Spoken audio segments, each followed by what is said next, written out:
Sinunod ni Zoe ang mami niya Moira na kunin ang baril sa box at gamitin barilin ang lolo niya Pepe kapag may balak itong tumakas. Pero hindi sinunod ni Zoe ang ina na bantayang maigi ang lolo niya Pepe dahil kinalagan ito ni Zoe sa balak na gamutin ang sugat ng kanyang lolo. Dahil naawa si Zoe at medyo may konting lagnat na ang kanyang lolo. Sa pagkawala ng gapos ng kamay ni Don Pepe ay malaya niyang nahila ang buhok ni Zoe at inumpog ito sa mesa, kaya natumba itong si Zoe. Sa po ang dugo ang noo, habang ang Don ay paika-ikang kinuha ang baril at tungkod na lumabas para tumakas.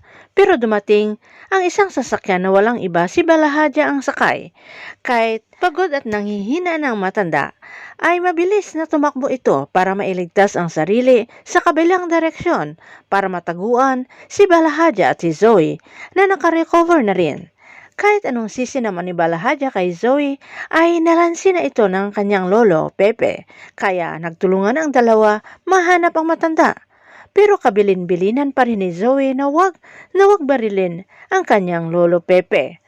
Makakatakas kaya ng tuluyan si Don Pepe kina Zoe at Balahadya? Abangan na lang natin ang susunod na episode dito sa Abot Kamay na Pangarap.